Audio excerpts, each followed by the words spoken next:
Hello friend, welcome to the channel solution.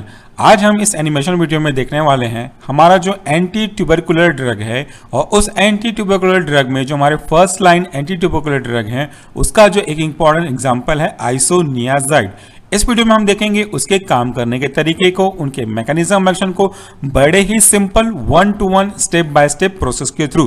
तो चलिए शुरू करते हैं। हाँ, एक बात और, अगर आपने इसके पूरे डिटेल व्हाइट बोर्ड वाले सेक्शन का वीडियो नहीं देखा है तो आपसे रिक्वेस्ट करूंगा कि इस एनिमेशन को देखने से पहले इसी आइसोनियाजाइड के ऊपर हमने जो एक theory lecture white board presentation दिया है इसे जरूर देखें, क्योंकि वो इंपॉर्टेंट है इस वीडियो को समझने के लिए। चलिए शुरू करते हैं।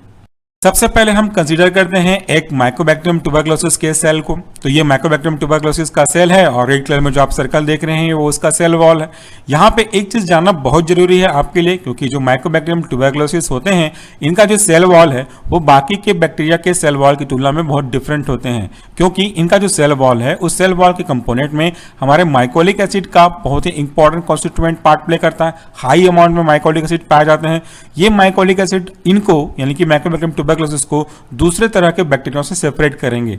और जो हमारे आइसोनियाजाइड है इनके काम करने के तरीके को अगर हम स्पेसिफिकली देखें अंदर जाकर के, तो वो इसी माइकोलिक एसिड के बनने को इनहिबिट करता है और इसके कारण से सेल वॉल को भी अफेक्ट करेगा।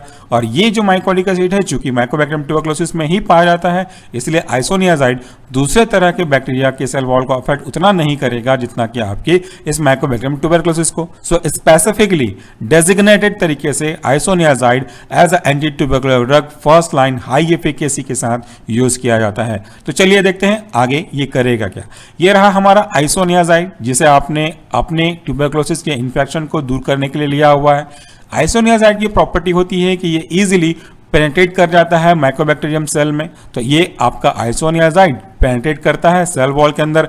अब जब ये सेल वॉल के अंदर पेनिट्रेट करेगा तो इसके साथ एक जो आपका माइकोबैक्टीरियम ट्यूबरकुलोसिस को सपोर्ट करने वाले डिफरेंट एंजाइम होंगे वो भी एक्टिवेट हो जाएंगे। तो अब एंटर करता है माइकोबैक्टीरियम ट्यूबरकुलोसिस के सेल वॉल के अंदर हमारा आइसोनियाजाइड। ये आइसोनियाजाइड आगे कन्वर्ट होगा आपके कैटालेज पेरोक्सिडेज एंजाइम की मदद से एक्टिव फॉर्म में। ये क्या हुआ, पहले इसको दोबारा ब्लिंक करते हुए देखिए। आइसोनियाजाइड एक्टिव फॉर्म में कन्वर्ट हुआ। इसका मतलब तो ये हुआ कि जब हमारा आइसोनियाजाइड एक्स्ट्रा से इंट्रासेलुलर में मूव किया तब वो एक्टिव नहीं रहा होगा, तब तो यहाँ पे लिखा आ गया है कि एक्टिव फॉर्म में। हाँ, वो कॉन्सेप्ट सही है। जब आइसोनियाजाइड मूव करता है सेल वॉल में तब वो आपके इनएक्टिव यानी कि प्रोडक्ट के फॉर्म में होते हैं। जैसे ही ये सेल के अंदर पहुंचते हैं वो आपके मेटाबॉलिज्म के कारण से ये एक्टिव फॉर्म में कन्वर्ट हो जाते हैं। ये आइसोनियाजाइड जब अब कन्वर्ट हो चुका है एक्टिव फॉर्म में तो आगे आपने देखा ये क्रिएट करेंगे कोवेलेंट बॉन्ड। किसके साथ? ऐसे और जो सर्टेन एंजाइम होते हैं बैक्टीरिया में, माइकोबैक्टीरियम ट्यूबरकुलोसिस में, जो कि बैक्टीरिया के सेल वॉल के बनाने में मदद करते हैं। इस तरह के सर्टेन एंजाइम के साथ हमारा जो आइसोनियाजाइड है वो एक कोवेलेंट बॉन्ड बनाता है। ये जो कोवेलेंट बॉन्ड है उसकी खासियत क्या है? कोवेलेंट बॉन्ड बहुत ही स्ट्रॉन्ग बॉन्ड होता है जिसके कारण से इनकी जो एक्टिविटी है वो लॉन्ग लास्टिंग होगी। सो अल्टीमेटली ये बॉन्ड्स बनेगा और ये क्या करेंगे, bind with certain enzyme which are responsible for the synthesis of cell wall. इसके बाद ये जब चूंकि बाइंड हो गए हैं इसलिए डेफिशिएंसी होगी। अब ये इंटरेक्ट करेंगे आपके INHA जीन के साथ। INHA जीन रिस्पॉन्सिबल होता है बैक्टीरिया के सेल वॉल के बनने के लिए और आइसोनियाजाइड की एक्टिविटी को मॉड्यूलेट करने के लिए। सो इंटरेक्ट के बाद ये क्या करते हैं, इनहिबिट करेंगे माइकोलिक एसिड की सिंथेसिस को। अब माइकोलिक एसिड की सिंथेसिस इनहिबिट होगी तो क्या होगी?